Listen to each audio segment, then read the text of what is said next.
السلام الله عليكم ورحمة الله تعالى وبركاته أصحابتنا قيمها بدنا وسود وهذا ميل كستو أضافها دريد يدعى ذا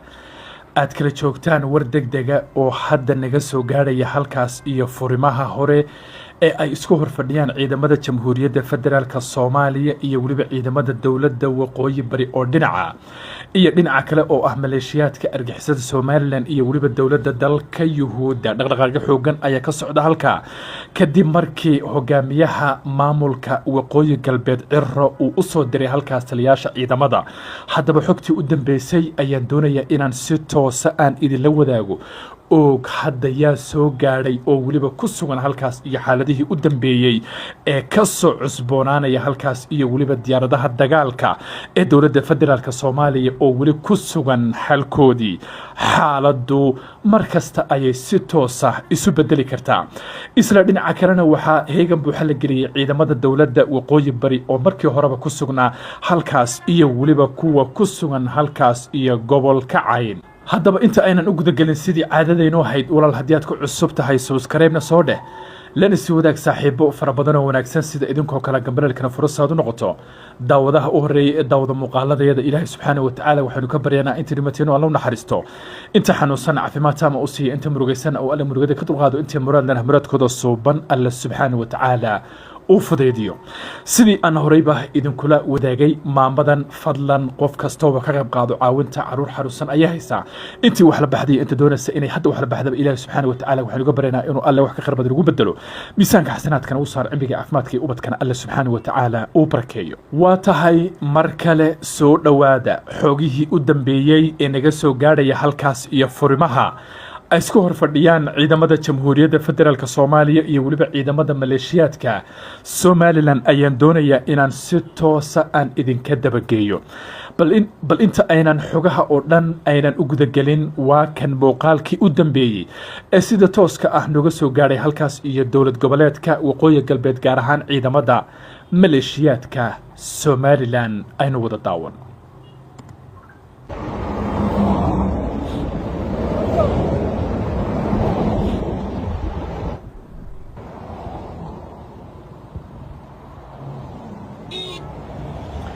واتهاي وموقالكي قدامبيي ee naga soo gaaray halkaas hogaamiyaha maamulka dawlad goboleedka waqooyi galbeed ee lagu magacaabo Cirro ayaa amar ku siiyay taliyaha ciidamada guud ay ugu yeedhaan ciidamada qaranka ee maleeshiyaadka Somaliland iyo waliba wasiirka difaaca ayaa gabi ahaanba ka soo ambabaxay halkaas iyo magaalada Hargeysa iyaga oo waliba waqti xaadirkan soo gaaray halkaas iyo magaalada Og oo ah farisimaha hore ama taliska hore ay ku sugan yihiin isla ciidamada maleeshiyaadka Somaliland oo iyo salinta oo ah halka ay ku sugan yihiin ciidamada Jamhuuriyadda Soomaaliya iyo waliba ciidamada dawladda waqooyi bari waxay isku jiraan wax ka yar 8 kilomitir kulli qofkii garanaya ayaa garanaya haddaba saraakiishan oo uu horkacayo sarkaalka ama taliyaha guud ee ciidamada maleeshiyaadka Somaliland laguna magacaabo taliye Nimcaan iyo waliba wasiirka difaaca ayaa soo gaaray halkaas iyo magaalada Og iyaga iyo waliba technico iyo gaadiid la socda maalimadii shalayto ayay ahayd markii aan xogtooda idin la wadaagay inay hub iyo gaadiid dagaal ay keeneen halkaas walibana ay dhaqdhaqaaqyo xoogan ay ka wadeen arintan ama talaabadan ayaa ku soo beegmasa kadib markii maanta uu halkaas ka degay caasimada dawladda waqooyi bari ee magaalada Laascaanood madaxweynaha dawladda federaalka Soomaaliya iyo waliba ra'iisul wasaaraha dalka Xamse Cabdi Barre iyo ufuud culus oo ay hogaaminayeen ama ay horkacayeen maleeshiyaadka Somaliland ayaa sheegay inaysan marnaba u dulqaadan doonin daandaansiga ay wada dawladda federaalka Soomaaliya gaar ahaan ay carabaabeen madaxweynaha Jamhuuriyadda Federaalka Soomaaliya Xasan Sheekh Maxamuud iyaga oo sheegay inaysan marnaba aysan u suurageleynin damaca iyo waliba doonista ay doonayaan dhulka ay sheegeen in ay iyagu ay maamulaan hase ahaatee ilaa iyo hadda ma jirto cid kale oo ka hadashay walibana ka tirsan saraakiisha ciidamada dawladda federaalka Soomaaliya iyo waliba ciidamada dawladda waqooyi bari oo halkaas ku wada sugan walibana sheegay inaysan iyagu aysan wax weerar ah aysan qaadi doonin saraakiishan maleeshiyaadka Somaliland soo gaaray halkaas ayaa waliba loo sababeynaya kadib markii shalayto uu halkaas uu booqasho ku tagay salinta wasiirka difaaca dowladda federaalka Soomaaliya iyo waliba wasiirka difaaca ee dowladda waqooyi bari iyo saraakiil ka tirsan ciidamo kala duwan oo waliba ka tirsan kuwa dowladda federaalka Soomaaliya iyo kuwa dowladda waqooyi bari haddaba ila iyo hadda xaaladda lama saadaalin karo dhaqdhaqaaqyo xoogan ay ka wadaan halkaas cadowga maleeshiyaadka Somaliland weeyaane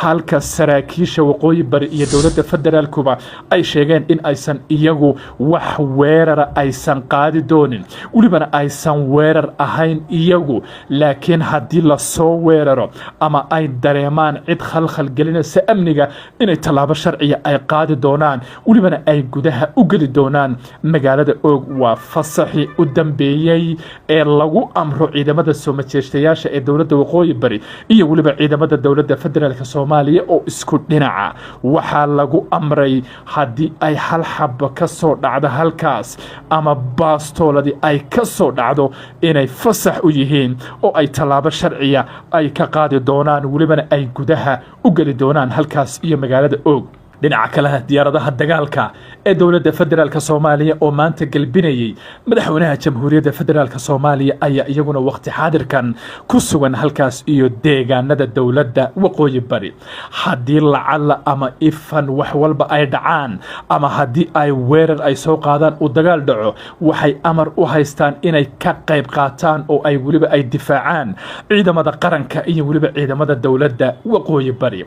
xaaladdu waxay u muuqataa saan colaadeed maleeshiyaadku waxay doonayaan inay khalkhal ay geliyaan safarka madaxweynaha halka ciidamada dowladda ee la soo dhoobay salintana iyaguna ay doonayaan inay halkaas ay ka difaacaan madaxweynaha iyo waliba wax kasta oo kaga yimaada halkaas iyo dhinaca maleeshiyaadka Somaliland dadka siyaasadda falanqeeya ayaa quudaraynaya xaaladan soo cusboonaatay ee waliba ka soo cusboonaatay halkaas walibana ay sheegeen in ay salka ay ku hayso kadib markii dowladda dalka yuhuuddu ay ku dhawaaqday inay si toosa ay u aqoonsatay maleeshiyaadka nabadiidka Somaliland ila iyo hadda lama oga taageerada ay yuhuuddu ay siiyeen halkaas iyo maleeshiyaadka Somaliland ama dowlad goboleedka waqooyi galbeed walowba warar hoose aanu heleno ay sheegayaan in ay weli ay ku sugan yihiin halkaas sirdoon ka tirsan sirdoonka dowladda dalka yuhuudda laguna magacaabo Mossad kuwaas oo la keenay magaalada Berbera laakiin hadda ka laabtay kuna sugan halkaas iyo magaalada Hargeysa haddaba daawade adiga maxay kula tahay xaaladan maxaad ku qiimeyn kartaa maleeshiyaadku ma isa soo midaamin doonaan mar kale naftooda one speed ma saaran doonaan ma ku khamaari doonaan maxayse kula tahay libinta halkaa ka dhacda ee waliba dowladda waqooyi bari ay ku qaadi doonto koobka halkaasina uu ku soo dhammaan doono filinkii 16 sano ka socday halkaas ee ahaa Somaliland ayaa gacanta ku haysa ama ka talisa ama goboladaas oo dhan Somaliland ayay ka tirsan yihiin ugu dambeyn maanta oo bishu ay tahay 16 bishii koowaad 2026 ayuu soo afgo'ay filinkaasna ayaa cunay bal wixii wara ee soo kordhana gadaal ayaa kala soo wadaagi doonaa waa xilligii uu sheegay indho